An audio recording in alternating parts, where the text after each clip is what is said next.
अभी तो मैंने कुछ भी नहीं सुनाया, ये तो मैंने सिर्फ एक इशारा आपको 3 दिनों में किया, उतने ही में सोचते हो कि मैंने ऐसा कभी नहीं सुना। ये सब स्त्री पुरुष कहते जा रहे हैं कि मैंने ऐसा आज तक कभी अपने जीवन में सुना ही नहीं, न मैं ऐसी कभी कल्पना करता था कि मुझे ये भी सुनने को मिले। मुसलमान अपना कहते हैं, सिख अपना कहते हैं, हिंदू अपना कहते हैं, ईसाई अपना कहते हैं, कर्मचारी अपना कह रहे हैं, अधिकारी अपना कह रहे हैं। सेठ साहब की अपील है, प्रार्थना है, मिन्नत है, इसको पकड़ लो, तुम्हारी पट्टी है, फिर पढ़ा दिया जाएगा। तो उस पट्टी पकड़ने में मच लो कि हमसे नहीं पकड़ने को नहीं आता है। और फिर अब वो तो धीरे धीरे उस्ताद को, मास्टर को धीरे धीरे पकड़ा ही देगा। कुछ बाप मारेंगे, कुछ मास्टर फिर डांटेगा, धमकेगा, फिर धीरे धीरे कुछ उधर की डपट और डर, कुछ इधर की डपट और डर, धीरे से फिर पट्टी पकड़ने। पहले कौन पकड़ता? तो चीज असली ये है कि तुम इतने डरे हुए हो, इतने घबराए हुए हो, इतने बेचैन हो, इतने सता दिए गए हो, धोखे में डाल दिए गए, गुमराह कर दिए गए, तुमको धोखा दे दिया गया, वादा खिलाफी की गई, बड़े बड़े सब तुम वो सब भोगे पड़े हुए हो। तो तुमको तो किसी की बात पर और यकीन आएगा नहीं।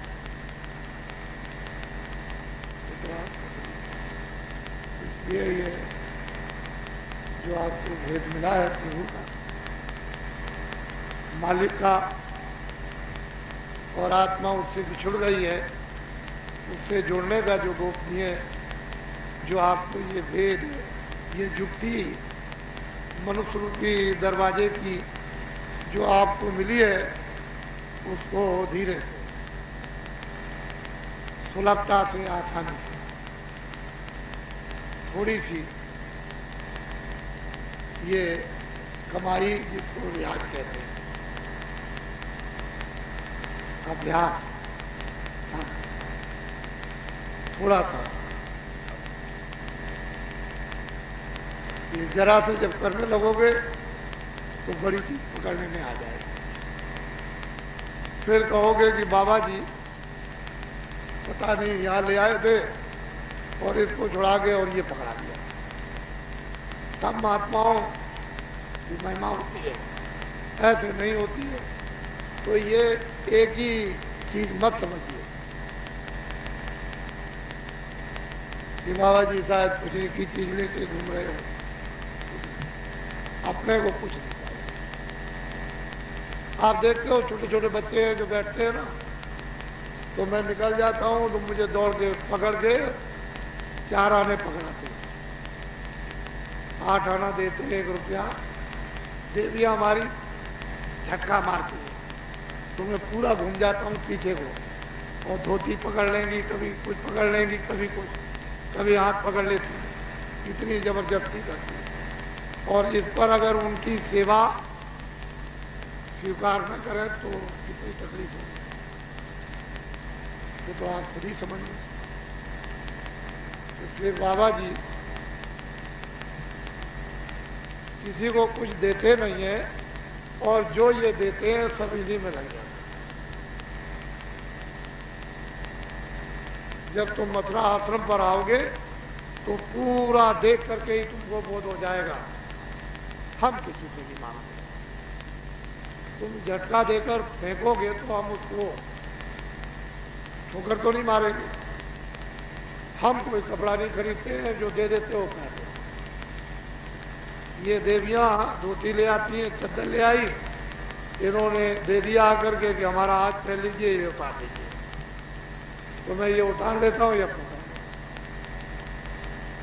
हमको तो कोई खरीदना नहीं, खुद ही खरीदते हैं। कोई आदमी कहे कि नहीं बाबा जी कहीं दिलाते हैं, ये कमा के जाना, यही देते हैं। हम तो खुले मैदान में कहते हैं, हम कोई छुपा चोरी से तो नहीं। तो इसलिए ये सब, ये मुरादाबाद का भंडारा, ये शाहजहांपुर का भंडारा, ये मतलब ये है कि ये लखनऊ का भंडारा, और ये मतलब ये है कि ये देहरादून का भंडारा। अब ये जो लोग आते हैं अपना भंडारा चलाएंगे, 10, 20, 50, 100 अतिथि जो रात को यहाँ ठहर जाएंगे वो भूखे नहीं रह सकते।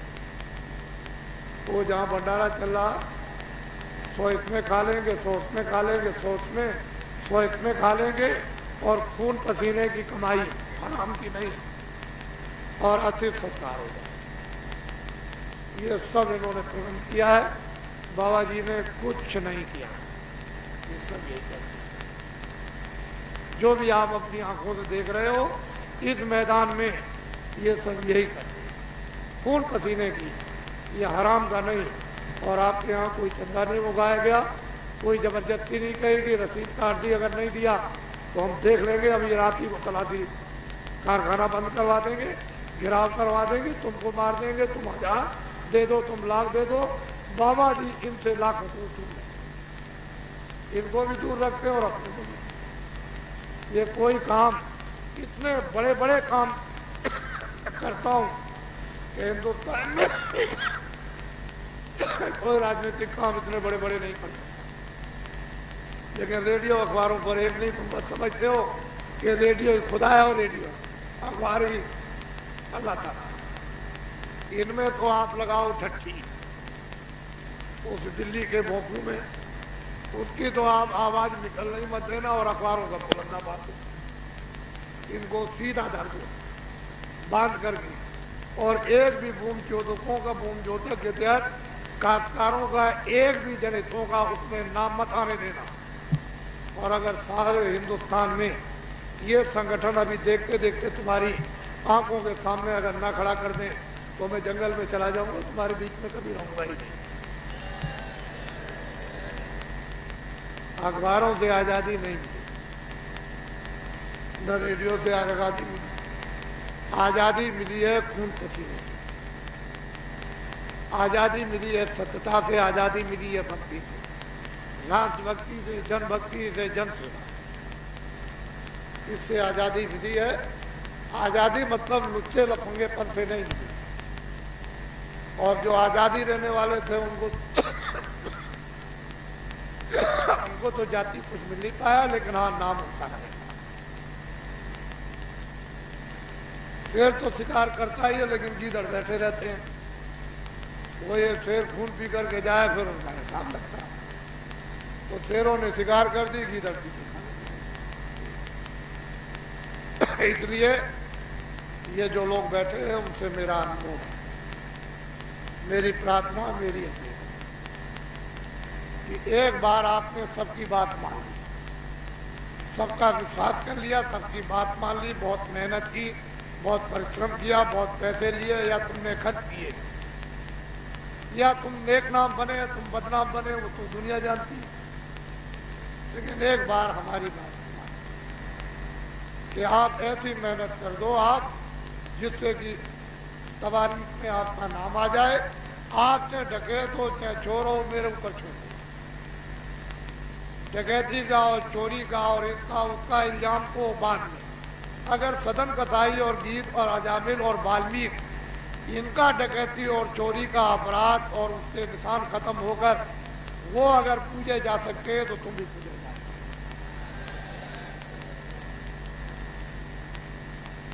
लेकिन एक बार आप ये मेहनत कर दो कि भूमि जोतक इतिहास का सबसे पहले तुम्हारा ये काम है कि उनको झंडा इनका पकड़ो।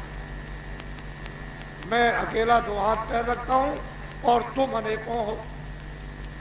वैसे तो यह है कि काम तो आपसे लिया ही जाएगा, तुम चाहे राजी में करो और चाहे कुराजी में करो, बाबा जी छोड़ने वाले नहीं है। ये आप समझ लो इस बात को, बाबा जी छोड़ने वाले नहीं है। लेकिन अगर खुद ही से कर दो तो बस और भी और उसमें होने में तो और तुम बेबसी में करोगे तो करना पड़ेगा। सोच लीजिए आप, झंडा और ये कहिए उनसे कि तुम्हारा झंडा, तुमको किसी झंडे के नीचे जाना ही नहीं। न किसी मांग मांगो, न कोई फरियाद करो, न कोई जिंदाबाद, न कोई मुर्दाबाद, न कोई रैली में जाओ, न कोई सत्याग्रह में जाओ, न कोई गिराव में जाओ।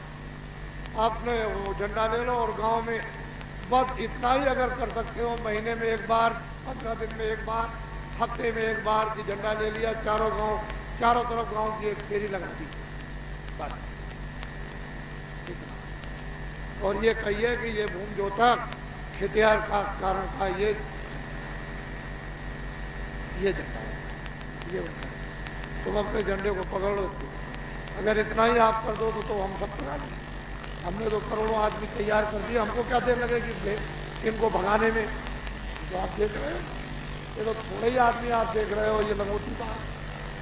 अगर लंगोटी बागों को दिखा दो तो तुम पक गिर जाओ। वो तो ना मैंने अभी अमोद में दिखाया, ना आपके वहाँ कुटियारा में, ना देवलगा में, तो एक आपको निशान दिखाया। ये निशान ये भी कुछ नहीं दिखाया। इसलिए आपने थोड़ी सी अपील को स्वीकार करें और ये हार्दिक प्रार्थना रहती है, कोई बनावटी चीज नहीं है हार्दिक। और हिंदुओं को, मुसलमानों को, सिखों को, ईसाइयों को वैसे जो पंजाब में जो समस्या हो रही है उसको मैं 90 दिन तक उधर 86 में लगातार बोलता रहा और 87 में जब मैं 50,000 आदमी लेकर के जब चलता रहा 80 दिनों तक 8,000 किलोमीटर तक बोलता रहा कि पंजाब की जो समस्या, जो आदमी जिनको आप कहते हो कि मारे जा रहे, उसका समाधान हम 15 दिन में कर देंगे। 16वां दिन नहीं लगेगा। लेकिन किसी के मस्तक में जू नहीं रेंग रहे। इतना डंडोरा पीट करके आए और जब ये काफिला समापन प्रयागराज में किया तो इतना कुंभ में आदमी इकट्ठा नहीं होता जितना प्रयागराज में इकट्ठा हुआ था। इतना कुंभ में नहीं आता, मैंने भी कुंभ देखा। तो ये तो आपको जानना ही चाहिए कम से कम कि बाबा जी कहते क्या है। और फिर मैंने ये फिर अपील की है और प्रार्थना की है कि शासन वाले हमारे सिपाहियों को, जो हमारे भूमि जोतक हितैषी उनके बच्चों को न मरवाएं। वो जो सैनिक आपने लंका में भेज दिए बिना शर्त वापस नहीं, उससे कोई लाभ नहीं होगा सिवाय धनहानि होगी, जनहानि होगी। और हिंदुस्तान की समूची जनता को विश्व के लोग कहेंगे मूर्ख है, पागल है। इतनी बड़ी जनरेशन हो और इतनी बड़ी आबादी हो भारत में और वहां की जनता का मुंह न खुलता हो तो ये बेवकूफ और पागल तो समझी ही जाएगी। ये तो आप तो हम तो अपील कर सकते हैं, हम तो कोई धरना तो देते नहीं है कि चलो भाई हम धरना दे देंगे और घिराव कर देंगे और ये कर देंगे, सत्याग्रह कर देंगे और ये कहेंगे। ये तो हमारे बस की बात है। वैसे हमारे पास इतने आदमी, हम कुछ भी कर सकते हैं। ये तो आपको जानना चाहिए।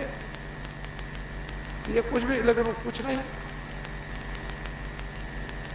ये कोई मानवता थोड़ी है, इंसानियत थोड़ी है। कोई राष्ट्रभक्ति और देशभक्ति, समाज सेवा ये थोड़ी हो जाएगी। तो वो ये काम, लेकिन प्रार्थना करते रहते।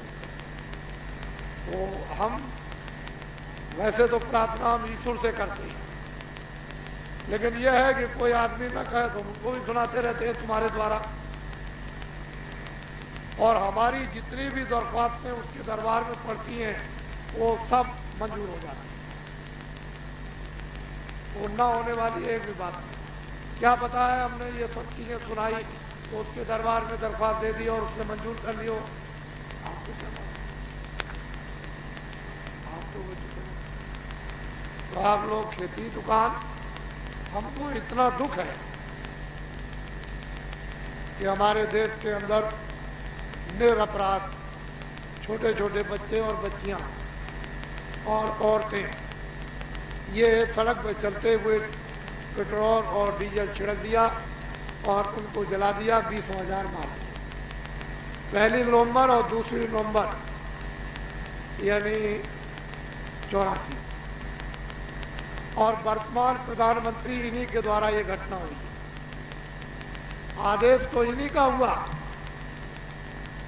इतनी बड़ी घटना हो गई, लेकिन जिन्होंने अपराध किया था उनको आप फांसी पर चढ़ा दो, कौन मना करता। लेकिन कोई ना कोई बोलना चाहिए, चाहे मुसलमान बोले, चाहे हिंदू बोले, चाहे सिख बोले, चाहे ईसाई बोले। अपराध अगर जमहूरियत और जनता निरपराध अगर मारी जाती है तो कोई ना कोई सत्य को बोलने वाला होना चाहिए। और ये एक बहुत बड़ा अपराध हुआ है जनता के साथ कि इतने 20,000 लोगों को निरपराध मार दिया और 20,000 ट्रक और सामान जलवा दिया और कितने मकान फूट गए। लेकिन उसकी इंक्वायरी अभी तक नहीं। क्या ये आप ये सोच सकते हो कि इंक्वायरी नहीं होगी? हो सकता है कि आगे इंक्वायरी, ये जनता ये कहे कि इसकी इंक्वायरी अभी कराइए, तब फिर क्या होगा? वो चीज तो कहीं भी गई नहीं। तो ये है कि ये बात बड़ी महत्वपूर्ण, सर्वोपरि मानवता की चीज है, तो हमको तकलीफ है, इसलिए हम कहते हैं, और कहना जरूरी है बात, नहीं तो फिर पीछे कहोगे कि आप जानते थे, आपके पास इतनी जमहूरियत जनता आती जाती थी तो आपने कहा क्यों नहीं? तो मैं इस अपराध को अपने सिर पर क्यों? मैं तो सच्ची बात को सबके सामने रखूंगा। अब यह है कि उसका फॉलो कब होगा, तो हो ही जाएगा, जो सत्य है वो तो होगा, क्योंकि सूरज कितना भी डूब जाए, लेकिन 10 दिन में 15 दिन में लोग उसकी प्रतीक्षा करेंगे तो एक दिन आ जाएगा, तो सामने आएगा, तो सत्य ही है। लेकिन ये कोई इतिहास जो बन रहा है कोई अच्छा नहीं। इतिहास जो बन जाता है वो कभी मिटता नहीं। ये है। तो ये जितने भी काम हो रहे हैं हिंदू मुसलमान सिख ईसाई लड़ाने के, ये सब हिंदू मुसलमान सिख ईसाई ये आपस में इनके पास समय नहीं है कि लड़े, लेकिन वैलेंस, वोट का वैलेंस और वोट प्राप्त करना और कुर्सी को बरकरार रखना और कुर्सी से चिपके रहना, अरे भाई ऐसे चिपके रहो कि उसी के कीड़े बन गए। तो वो आपने देखा नहीं, कुर्सी में लकड़ी में घुन हो जाता है तो छोड़ता नहीं, ऐसे चिपक गए हो। एक है उपदेश हो रहा था विद्वानों का, एक आदमी ने कहा कि अरे भाई मैं भी आपके मंच पर आया हूं, मुझे 2 ही मिनट बोलने दीजिए, मेरी दिली तमन्ना है। तो लोगों ने कहा कि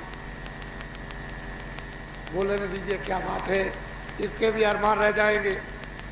मैं भी वही बगल में पास में नीचे बैठा था, तो मैंने भी कहा अरे भाई क्यों रोकते हो 2 ही मिनट के लिए? तो कहता है तो बहुत लोग थे, वो बोलने लगा तो 2 मिनट हो गए, 4 मिनट हो गए, 10 मिनट हो गए, आप वो लाउड स्पीकर छोड़े ही नहीं। लोगों ने कहा अरे वक्त आपका हो गया, तो चल जाओ जी। तो वो बोलने लगे, तुम लोगों ने पकड़ा, तब भी वो लाउड स्पीकर न छोड़े, फिर पकड़ा, किसी ने हाथ किसी ने टांग। तो क्या कहता है, सुनिए उस बात को। उसने कहा कि जाओ, ये तुम्हारी क्या सभा है, ये तुम्हारी कुछ भी सभा नहीं है, मैं बड़ी बड़ी सभाओं से निकाला गया, ये तुम्हारी कुछ भी नहीं। मेरी देखिए बड़ी बड़ी सभाओं से मैं इसी तरह से निकाला गया, ये तुम्हारी सभा कुछ नहीं। तो सोचिए, असली चीज यह है कि ये धूम जो था अब जाग जाएंगे, अब जाग जाएंगे, ये भी जाग जाएंगे, जगाने वाला भी जगा लेगा, ये जाग जाएंगे। मुझे पूरा प्रभु पर भरोसा है कि वो दया करेंगे, कृपा करेंगे, मेहरबानी करेंगे, मुसलमानों पर करेंगे, हिंदुओं पर करेंगे, सिखों पर करेंगे, ईसाइयों पर करेंगे, जाग जाएंगे, मुझे ऐसा यकीन है। और परिवर्तन होगा इसको कोई नहीं होगा, कोई भी माई का लाल परिवर्तन होगा, इसको कोई नहीं रोक सकता है। भारत में ऐसी वैचारिक क्रांति खड़ी हो जाएगी जो 40 सालों में और पहले वाले और अब के लोगों ने सोचा ही नहीं था कि ऐसी वैचारिक क्रांति भारत में खड़ी हो जाएगी। देख लीजिएगा, मैं पहले से इनसे कहता आ रहा हूं संकेत में, लेकिन इनको अब मालूम होने लगा जरूर कुछ होगा। अब ये लोग कहने लगे कुछ होगा नहीं, क्योंकि मैंने इनको अभी कुछ बताया नहीं। जब अर्जुन ने कृष्ण को नहीं पहचान पाया, जो इतने दिनों तक रहे और फिर के वो सेवक और सखा है और हमेशा उनके सामने रहे, अर्जुन कृष्ण पर विश्वास पूरा नहीं करते थे। तो मैं कैसे समझ लूंगा कि पास वाले इतनी जल्दी समझ जाए? इतनी जल्दी नहीं। लेकिन हाँ, यह है कि काम से, जैसे ये कैसे मालूम हो गया कि राम आएंगे, अजनबी आदमी से मित्रता करेंगे, सुग्रीव से, हनुमान से, और ये मतलब हमारा साथ दे देंगे और हमारा राज दे देंगे, बाली को मारेंगे, ये उनको कैसे? लेकिन नहीं, काम से उनको यकीन हो।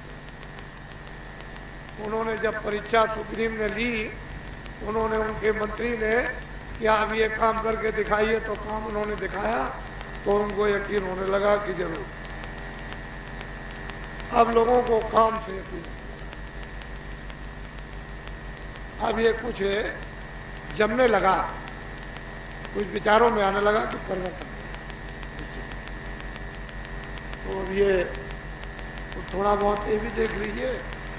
और मैं आपका सबका कर्मचारी, छोटे से छोटे और बड़े से बड़े अधिकारी, हसनापुर के जितने भी सेठ साहूकार, इर्द गिर्द के जितने भी हमारे गांव के भूमि जोतक के दरखास्त, और जो भी हमारे जितने भी मजदूरी करने वाले, वो मैं वास्तव में सबका